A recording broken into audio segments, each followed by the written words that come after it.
Orang harus paham ini. Assalamualaikum warahmatullahi wabarakatuh. Warganet yang berbahagia, kita bersyukur hidup di Indonesia sebagai negara yang merdeka, sebagai tanah air kita.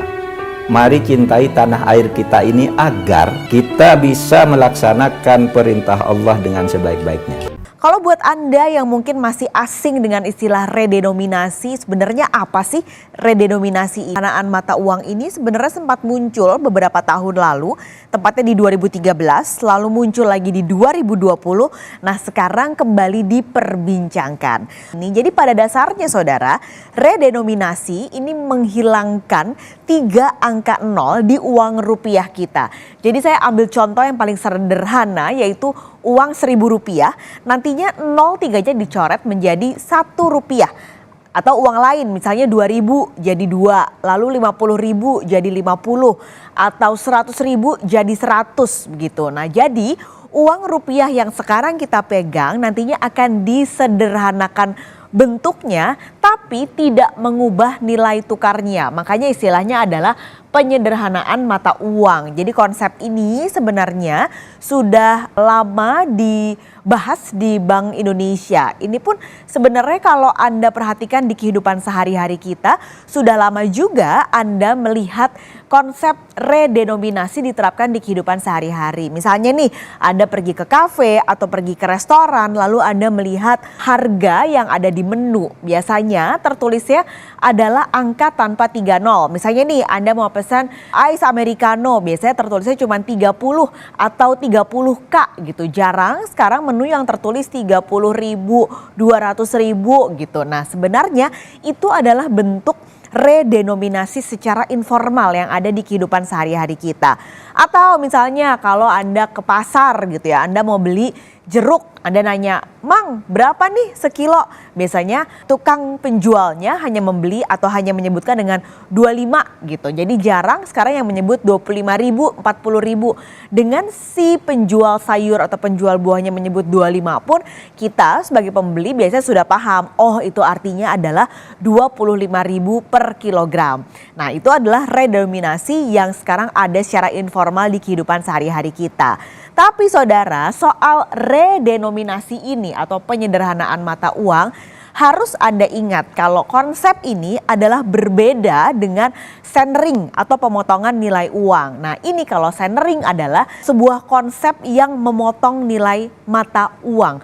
Indonesia pernah melakukannya. 1959 adalah salah satu tahun di mana Indonesia pernah melakukan. Tapi sebenarnya secara total di sejarah Indonesia, pemerintah pernah melakukan centering ini 3 kali. Jadi sebelum tahun 59 pernah dilakukan tahun 50, lalu 59 dan setelahnya di tahun 1965 centering kembali dilakukan. Kenapa ketika itu dilakukan? Kenapa mata uang ini akhirnya atau nilai uang akhirnya dipotong?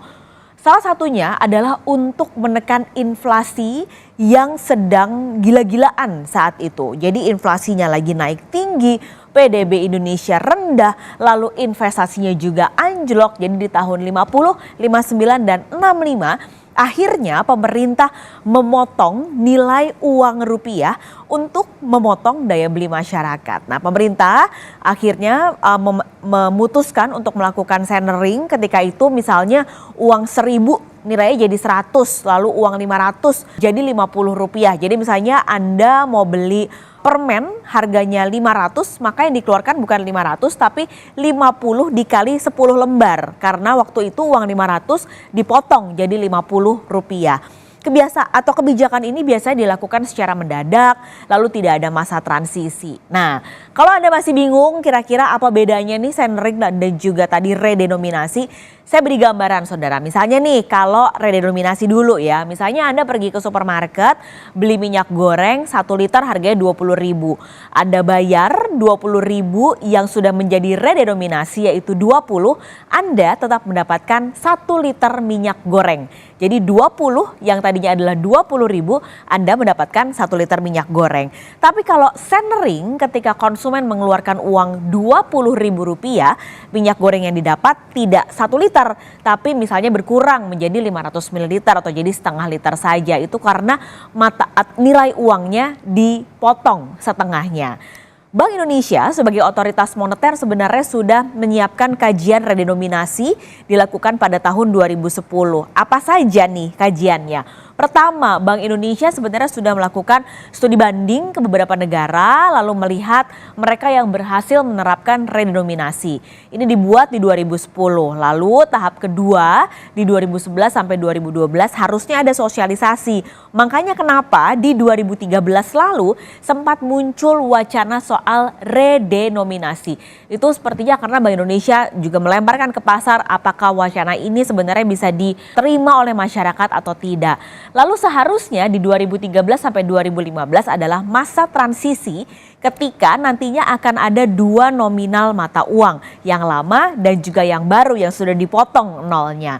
Lalu yang keempat adalah penarikan uang lama. Jadi selama kurang lebih 2-3 tahun BI akan memastikan uang lama yang belum dipotong nolnya benar-benar habis. Jadi sudah tidak ada dipegang lagi oleh masyarakat dan semua masyarakat di batas akhir atau di tahap akhir sudah memegang uang baru yang sudah dipotong nolnya atau diredenominasi, yang artinya masyarakat juga sudah siap dengan kebijakan yang baru.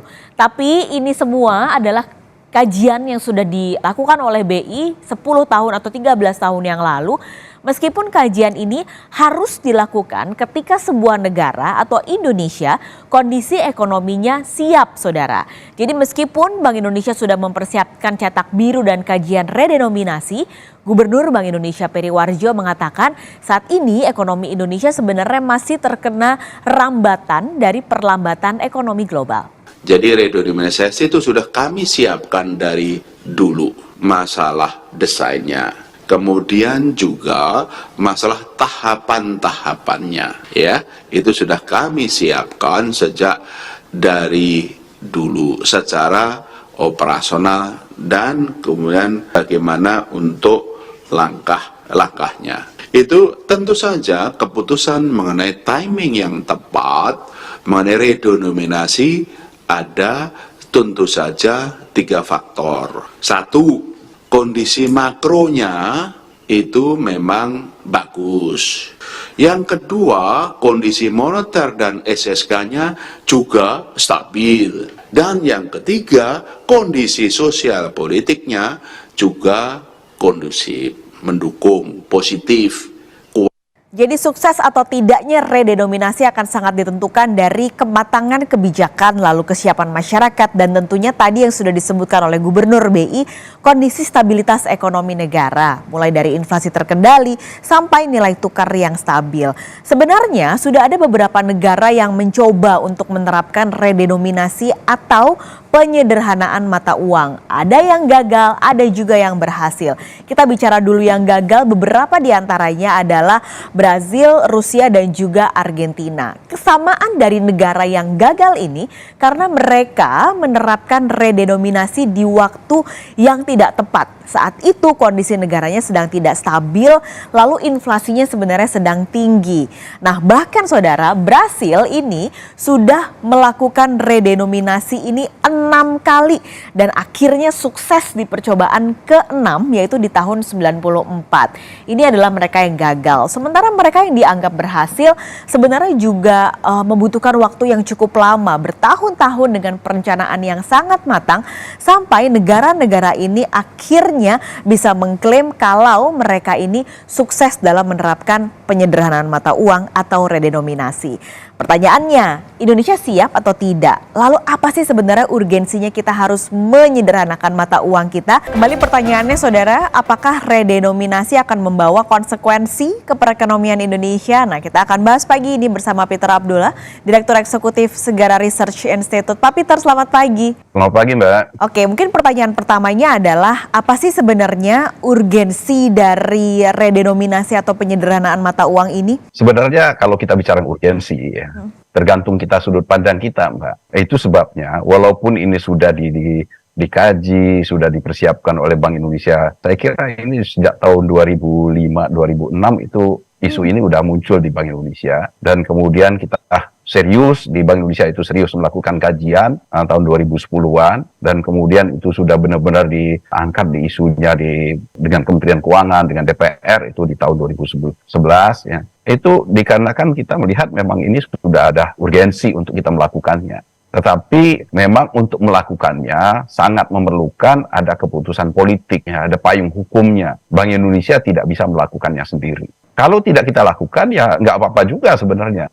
Cuman ada satu hal yang tidak bisa kita atasi, yaitu ketimpangan antara nilai uang dengan perekonomian kita. Ini menyangkut marwah wibawa dari rupiah kita di perekonomian global, di internasional. Kita tahu nilai dari rupiah itu sangat rendah ya, dan tidak diperhitungkan di dalam perekonomian global, sementara ekonomi Indonesianya sendiri ya kita tahu adalah termasuk ekonomi yang terbesar di dunia. Ya, kita kan masuk dalam G20 ya, bahkan kalau kita menggunakan purchasing power parity, kita masuk di 10 besar ekonomi dunia. Tetapi mata uangnya itu tidak diperhitungkan. Rupiah itu tidak diperhitungkan. Kalau bahasa sederhananya, kalau kita pergi ke luar negeri, ya misalnya ke Amerika, ke Eropa, kita mau tukar uang rupiah, itu di money changer, itu tidak tertera, itu tidak tercantum rupiah. Ya, karena apa? Karena memang nilainya sangat kecil. Ya.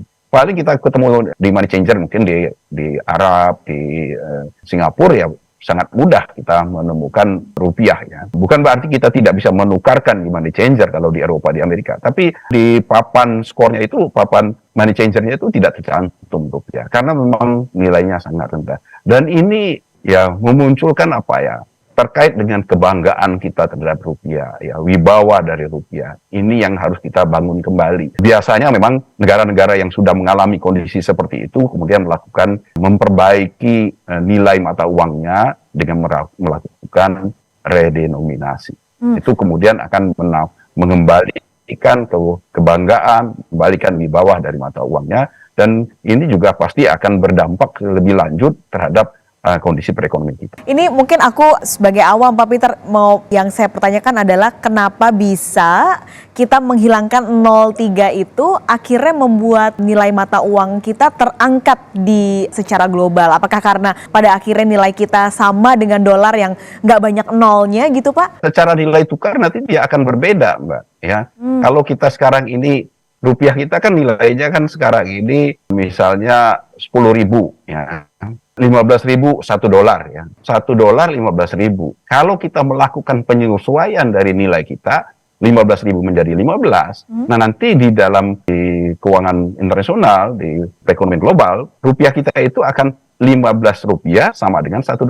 Jadi mekanismenya kan seperti itu. Dan itu yang akan mengangkat ya kewibawaan dari rupiah. Karena nilai kita itu sepadan. Sekarang ini dia akan sepadan dengan ringgit Malaysia, dengan Thailand baht. Itu sejajar dia nanti. Jadi untuk sekarang ini untuk $1 itu kan ada mungkin sekitar 40 ringgit ya mungkin ya, 4 ringgit ya sekarang ini. Nah ini ya kita juga tidak akan terlalu jauh kalau kita $1 sama dengan 15 rupiah. Ya. Tetapi kalau $1 sama dengan 15.000 itu akan kelihatan sekali nilai rupiah kita menjadi sangat lemah. Oke, tapi ada Pak yang dikhawatirkan juga untuk di dalam negeri adalah redenominasi ini akan bikin inflasi. Karena misalnya nih Pak, sekarang kita uangnya harga jualnya 10.300 gitu. Nanti dia akan menggenapkan menjadi 11.000 gitu, menjadi 11. Nah, hingga akhirnya harga-harga barang menjadi naik. Apakah itu memang akan membuat dampak seperti itu di dalam negeri ketika ada redenominasi? Ya, kalau kita seperti disampaikan tadi kan, Bank Indonesia itu kan sudah melakukan kajian. Dari kajian itu kita melihat bahwa ketika itu dilakukan di sebuah negara, itu seperti di Brasil, Rusia, Turki dan sebagainya, memang ada dampak inflasinya. Tetap dampak itu sifatnya jangka pendek, yaitu ketika dilakukan redenominasi itu. Tetapi setelah redenominasi itu berjalan, prosesnya sudah berjalan, apa yang disampaikan efek inflasi itu tidak lagi terjadi. Ya, inflasi akan kembali normal, lebih disebabkan oleh faktor-faktor yang selama ini menjadi pembentuk inflasi, baik itu dari supply maupun dari sisi demand, bukan dari redenominasinya itu sendiri. Ya. Jadi kalau dampak redenominasi terhadap inflasi itu sifatnya hanya one shot, ya, hanya sekali dan jangka pendek. Ya, setelah redenominasi yang akan terjadi, inflasinya akan ditentukan oleh faktor-faktor yang natural, yang alami, yang selama ini, baik itu dari sisi supply maupun dari demand. Berarti dengan misalnya kita sudah tahu dampaknya di dalam negeri, lalu juga nanti secara global mata uang rupiah seperti apa. Bank Indonesia juga sudah melakukan kajian bahkan dari 13 tahun yang lalu. Kapan Pak Peter waktu yang paling tepat untuk redenominasi dilakukan di Indonesia? Nah, kalau untuk kapannya, seperti yang disampaikan juga tadi, baik oleh Bank Indonesia dari Pak Ferry maupun juga dari Kompas TV tadi, proses redenominasi itu proses yang panjang. Yang pertama itu harus ada, kalau di Indonesia ini harus ada keputusan dari pemerintah. Jadi ada keputusan pemerintah dan DPR dalam bentuk undang-undang. Ya, ini kan akan menyangkut hajat hidup orang banyak yang tidak mungkin dilakukan, kewenangan dari BI terbatas, tidak mungkin dilakukan oleh BI sendiri. Jadi setelah adanya keputusan politiknya, ada payung hukumnya, baru Bank Indonesia melakukan proses lebih lanjut. Dan proses lebih lanjut ini panjang, mulai dari proses sosialisasi itu sendiri. Ya, kita bersyukur sosialisasi itu sudah berjalan, yang seperti disampaikan tadi, masyarakat sebenarnya tanpa menyadari sudah melakukan itu, ya, proses redenominasi. Setelah proses sosialisasi, taruhlah proses sosialisasinya 1 tahun, tidak-tidaknya. Barulah kemudian Bank Indonesia melakukan tahapan berikutnya. Tahapan berikutnya itu pun sangat berjalan, sangat bertahap, ya. Bank Indonesia akan menerbitkan mata uang rupiah baru. Ya. Ketika Bank Indonesia menetapkan mata uang rupiah baru, mata uang lama itu masih akan ada beredar di masyarakat. Jadi masyarakat itu akan pegang 2 mata uang rupiah baru dalam rangka redenominasi, misalnya 1.000 menjadi 1 rupiah, 10.000 menjadi 10 rupiah, 100.000 menjadi 100 rupiah. Ini akan berpasangan dipegang oleh masyarakat bersamaan dengan uang yang sekarang ini, yang 100.000, 50.000 dan sebagainya. Dan di toko-toko, ya, di tempat kita belanja, itu nanti akan di dalam proses ini mereka akan menampilkan 2 harga rupiah baru dan harga rupiah lama. Nah, ini proses ini akan lama, 2 tahun sekitarnya, untuk benar-benar masyarakat sudah sangat terbiasa dengan nilai rupiah baru, harga baru. Nah, kalau itu sudah dianggap selesai, secara bertahap Bank Indonesia akan menarik mata uang lama, ya, mata uang rupiah baru yang akan lebih banyak dipergunakan. Secara perlahan, mungkin sekitar setahun itu akan dilakukan sampai benar-benar habis. Dan ketika itu redenominasi baru dikatakan sudah selesai. Dan ketika itu terjadi, Bank Indonesia benar-benar akan menerbitkan mata uang yang disebut mata uang baru. Jadi karena ini lama menurut saya, karena diawali dengan proses politik, menurut saya proses politiknya yang bisa kita lakukan terlebih dahulu. Karena kalau yang seperti disampaikan oleh Pak Ferry tadi memang sangat membutuhkan, ya, kondisi ekonomi yang stabil, kemudian masyarakat yang stabil juga, yang siap menerima. Tapi ini karena prosesnya panjang, kalau menurut saya kita saat ini sudah bisa dikatakan siap dalam konteks proses politiknya dulu. Sambil kita sekarang ini melakukan proses pemulihan ekonomi. Oke, jadi kembali ada politik tapi juga dibarengi dengan kestabilan masyarakat dan kondisi ekonomi yang juga sudah sangat stabil di dalam negeri. Semoga Allah senantiasa menuntun kita di jalan yang diridhoinya. Aku qouli hadza, astaghfirullah li wa lakum. Wassalamualaikum warahmatullahi wabarakatuh. Terima kasih.